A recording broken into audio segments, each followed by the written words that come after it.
Cerita diawali pada tahun 1999. Seorang pria bernama Young Ho jatuh terbaring di bawah rel kereta api. Dengan tatapan nanar dan berkaca-kaca, ia menatap langit. Ia baru saja hendak mencoba bunuh diri dengan menabrakkan dirinya ke kereta api. Sebelum kejadian itu, Young Ho datang ke acara reuni teman-teman sekolahnya setelah 20 tahun tidak bertemu. Young Ho datang dengan rasa frustasi yang parah. Ia seolah berada di titik terendah dalam hidupnya. Teman-temannya tidak menyangka dapat berjumpa kembali dengan Young Ho. Mereka tidak pernah mendengar kabar dari Young Ho selama 20 tahun ini. Tak berapa lama setelah mengacau di acara reuni tersebut, pria malang itu naik ke atas rel kereta api. Ia akan melakukan bunuh diri. Seorang temannya menyuruh untuk turun, tapi ia tidak mendengarkan. Karena terlalu mabuk, teman-temannya yang lain membiarkan Young Ho begitu saja. 대체 왜 그래? 응? 내려와서 얘기 좀 해.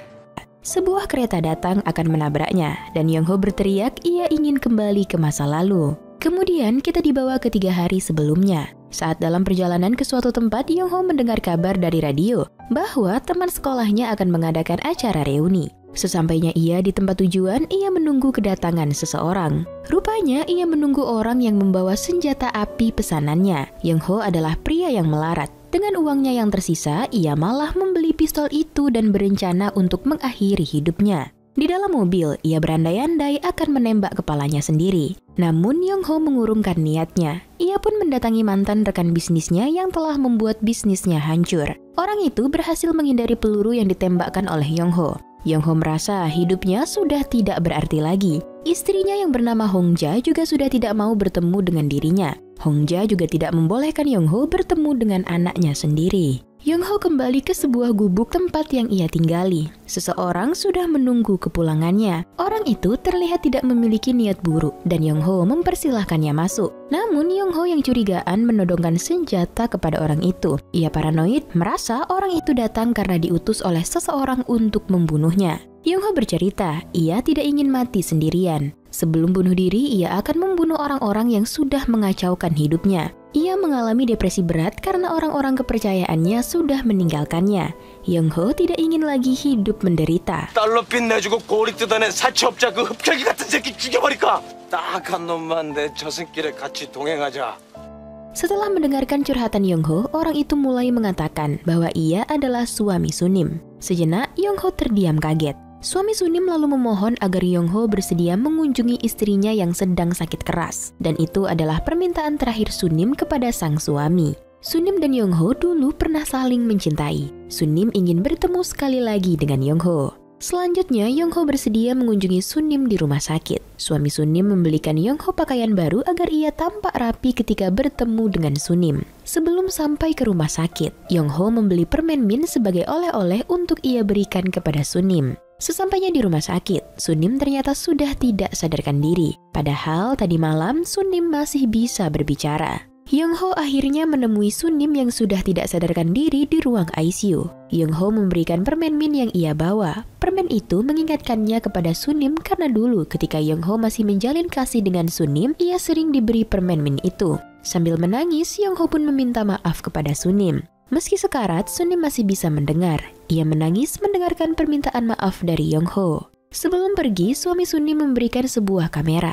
Selama ini, Sunim menyimpan kamera itu, yang ternyata itu adalah hadiah yang pernah Sunim berikan kepada Young Ho. Namun sayangnya, setelah keluar dari rumah sakit, tanpa penyesalan, Young Ho malah menjual murah kamera itu. Pemilik toko kamera juga mengembalikan roll film yang ada di kamera itu. Ternyata uang yang didapat dibelikan makan malam oleh Young Ho. Sambil melihat isi roll film itu, ia menangis histeris. Film ini akan terus menceritakan kehidupan Young Ho secara mundur dari tahun 1999 sampai pada masa-masa sekolahnya pada tahun 1979.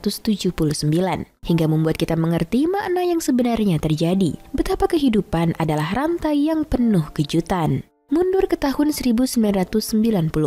Pada saat itu, Young Ho adalah seorang pria sukses. Ia memiliki bisnis yang ia jalankan bersama rekannya, yaitu bisnis perabotan dan memiliki beberapa saham di perusahaan lain. Young Ho yang begitu sibuk tidak punya waktu untuk keluarga. Namun ia mengetahui istrinya Hong Ja sedang menjalin hubungan dengan lelaki lain. Ia menyewa mata-mata untuk mengintai istrinya. Setelah menemukan keberadaan istrinya, ia menangkap basah istrinya sedang berselingkuh di kamar hotel. Murkanya tak dapat dihindari, ia menghajar sang istri beserta selingkuhannya.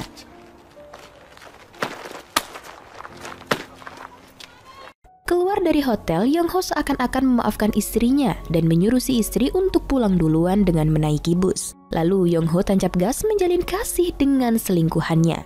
Ia menjalin hubungan gelap dengan karyawan di kantornya. Setelah lama bercumbu, ia membawa wanita itu minum-minum di kafe. Ketika di sana, Young-ho bertemu dengan kenalan lamanya yang bernama Ujang. Young-ho berkata ia sudah berhenti menjadi polisi dan sekarang ia menjalankan bisnis. Tak berapa lama, Young-ho bertemu kembali dengan Ujang di toilet. Ia berkata hidup ini indah, seolah menyindir Ujang.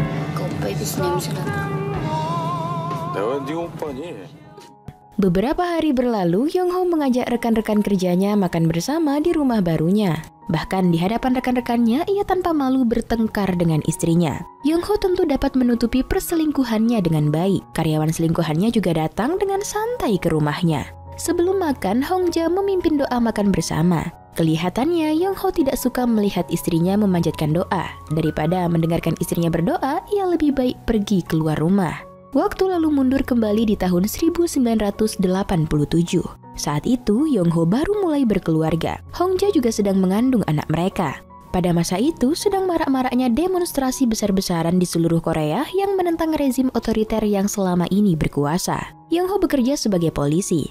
Tak tergambar jelas cinta kasih Young-ho kepada Hongja. Ia seolah cuek kepada sang istri. Di tempat kerjanya, Young-ho lalu menginterogasi Ujang. Inilah awal pertemuannya dengan Ujang. Ujang merupakan salah satu mahasiswa yang ikut berdemonstrasi. Young-ho menginterogasinya dengan cara yang keras dan tanpa ampun layaknya seorang oknum. Di Korea juga ada oknum, nggak cuma di Wakanda. Young-ho menginterogasi Ujang untuk mendapatkan informasi keberadaan seorang buronan yang merupakan teman kuliah Ujang.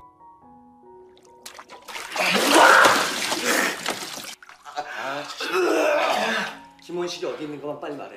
지금 어디는 정말 몰라. Setelah seharian menyiksa Ujang, Young-ho dan rekan polisinya yang lain berpesta sambil minum-minum di tempat karaoke. Di sana, ia menggunakan status polisinya untuk mengusir gadis yang belum cukup umur. Setelah puas berpesta, mereka kembali menyiksa Ujang. Akhirnya, mereka mendapatkan informasi yang diinginkan. Seharian penuh disiksa, Ujang sangat ketakutan untuk berbicara dengan Young-ho. Di samping Ujang yang menangis ketakutan dalam kurungan, Young-ho menyindir bertanya, apakah hidup ini indah? Sebab ternyata itulah kata yang dituliskan Ujang dalam diarinya. Malam harinya, Young-ho dan rekan polisinya akan menangkap buronan tersebut di sebuah desa. Dalam pengintaian mereka, temannya bercerita kalau Young-ho adalah fuckboy yang selalu menceritakan pengalaman cinta pertamanya untuk bisa meniduri para wanita. Lalu polisi lainnya menyuruh Young-ho beristirahat di penginapan. Tetapi Young-ho pergi ke kafe minum bersama seorang wanita muda. Benar, apa yang dikatakan temannya. Young-ho berusaha meniduri wanita itu dengan menceritakan kisah pengalaman cinta pertamanya. Wanita itu langsung tertarik mendengar cerita Young-ho. Young-ho pun berhasil menidurinya. 그 여자가 걷는 길을 나도 걷고 싶고 또 그 여자가 보는 바다를 보고 있는 비를 그 여자도 지금 보고 있으니까요. Setelah berhubungan, wanita itu masih penasaran dengan pengalaman cinta Young-ho. Ia meminta Young-ho mencurahkan perasaan untuk cinta pertamanya yang tak lain adalah Sunim. Young-ho tidak bisa berkata apa-apa. Ia hanya menangis sambil menyebut-nyebut nama Sunim, cinta pertama yang sudah lama tidak ia jumpai. Esok paginya, Young-ho kembali menemui rekan polisinya yang masih berjaga. Rupanya di situ rekan polisinya akan menyergap langsung si buronan. Young-ho tidak dapat menolong rekannya mengejar orang itu karena kakinya pincang. Setelah mereka menghajar habis-habisan buronan itu, mereka membawanya ke kantor polisi. Karena sudah menyelesaikan tugasnya, Young-ho harus kembali ke kantor polisi dan ia tidak bisa menepati janjinya bertemu dengan wanita yang ia tiduri tadi malam. Terlihat wanita itu menunggu Young-ho yang tidak akan pernah datang. Mundur lagi ke masa lalu di tahun 1984. Kala itu Young-ho dan Hongja belum menikah, namun Hongja tampak sudah naksir pada Young-ho. Young-ho baru saja masuk menjadi anggota polisi. Saat sedang bertugas, para seniornya menyuruhnya mencoba menginterogasi seorang tahanan. Young-ho tidak tega melakukannya. Namun sebab itu adalah tugasnya, ia pun menginterogasi tahanan itu dengan caranya, hingga si tahanan mengeluarkan banyak kotoran. Lalu tanpa ia duga, Sunim datang mengunjunginya. Sunim menemukan alamat baru Young-ho dari keluarga Young-ho di kampung. Sunim sepertinya sangat menyukai Young-ho. Tetapi Young-ho memberikan isyarat ia tidak suka lagi dengan Sunim. Young-ho lalu menggoda Hongja yang sedang melayani mereka makan berdua. Melihat kelakuan Young-ho, Sunim pun menitihkan air matanya. Sunim berkata ia menabung uangnya untuk membelikan Young-ho sebuah kamera. Karena dulu Young-ho pernah bercita-cita menjadi seorang fotografer. Young-ho mengantarkan Sunim yang akan kembali pulang. Bukannya mengucapkan kata perpisahan, Young-ho mengembalikan kamera yang Sunim berikan kepadanya. Young-ho sepertinya berusaha menyembunyikan kakinya yang pincang dari Sunim. Malam harinya sambil mengayuh sepeda, Young-ho terus memikirkan Sunim. Ia berada dalam kegalauan dan menyesal telah menjauhkan Sunim dari hidupnya. Kemudian Young-ho masuk ke dalam kedai dengan sepedanya.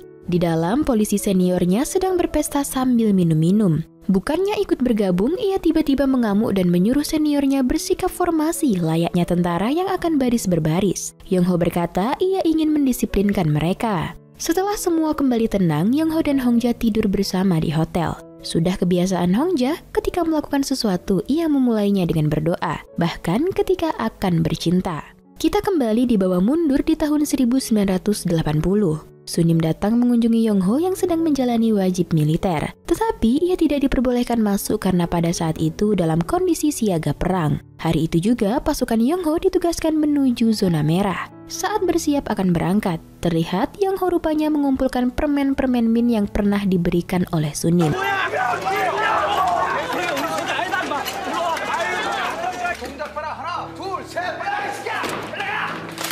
Dalam perjalanan ke zona merah, Young-ho menyadari Sunim datang mengunjunginya. Tetapi Young-ho tidak bisa menyapanya karena ia akan pergi menjalankan tugas. Setibanya di zona merah, Young-ho dan pasukannya membubarkan para demonstran yang sudah menguasai kota. Para tentara berpencar ke semua penjuru untuk menghalau para demonstran. Young-ho yang sedang sendirian bertemu dengan seniornya. Sang senior mengajaknya pergi ke tempat yang lebih aman. Tetapi Young-ho tidak bisa pergi karena kakinya terasa sakit. Setelah membuka sepatunya, ternyata ia telah terkena tembakan. Seniornya pun meninggalkannya dan akan kembali untuk membawa bantuan.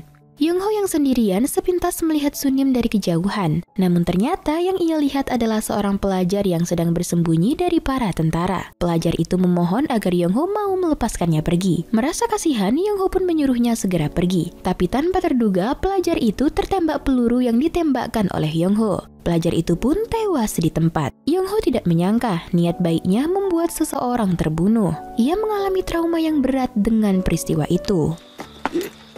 일어나. 어?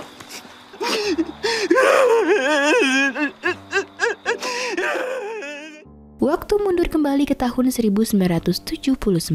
Saat itu, Young-ho dan teman-teman sekolahnya libur bersama di tepi sungai yang ada di awal film. Di sanalah pertama kalinya ia berkenalan dengan Sunim. Young-ho bercerita di masa depan ia bercita-cita menjadi seorang fotografer. Di sana, Sunim juga pertama kalinya memberikan permen min kepada Young-ho.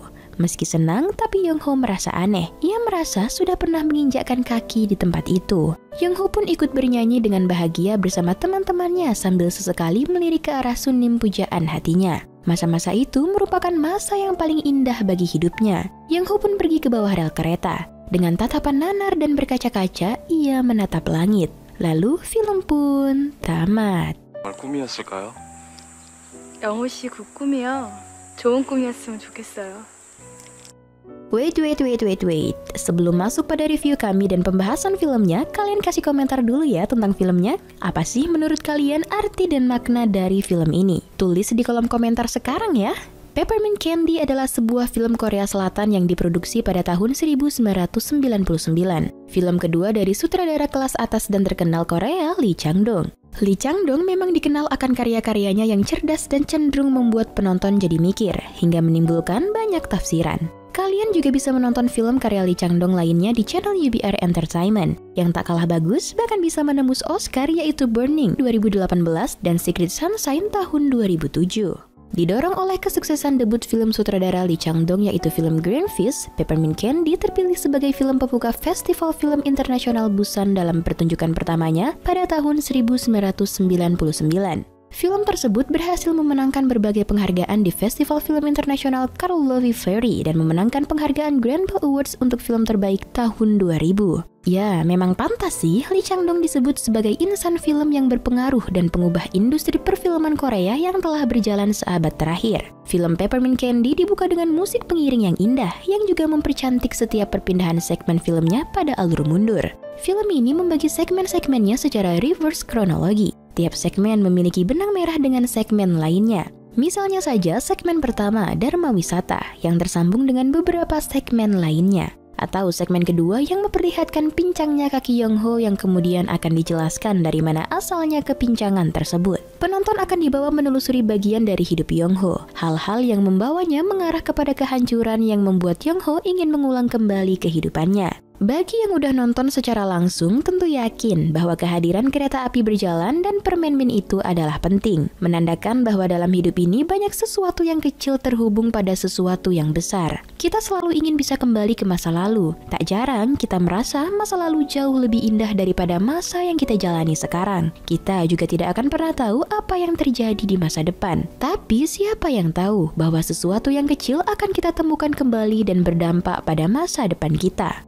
Penyuntingan dan pengambilan gambar Peppermint Candy sangat memukau. Mata kita dimanjakan pada tiap keindahan adegan beserta latar tempatnya. Dan juga tentu kita tak boleh melupakan bintang utamanya, Seo Kyung-gu, salah satu aktor terbaik yang dimiliki Korea Selatan. Lewat film ini ia mampu memainkan emosi penonton. Bahkan ia juga bisa dengan baiknya memainkan aktingnya untuk suasana haru, depresi, dan juga frustasi. Begitu juga dengan aktor-aktor lain yang patut diberi jempol sebab dapat membawakan perannya dengan bagus. Seperti yang sudah kalian lihat pada judul, ini adalah film yang cantik. Sebab meski memiliki cerita yang pilu dan tragis, tapi punya pesan yang indah tentang kehidupan yang cuma sekejap ini yang perlu kita isi dengan hal yang berarti. Dan masuk pada penilaian, Biro Perfilman UBR Media memberikan rating untuk film Peppermint Candy 8,2. Like dan share ke teman-teman tersayangmu agar mereka juga ikutan nonton film keren ini. Dan jangan lupa subscribe channel UBR Entertainment. Kamsahamnida, bye-bye!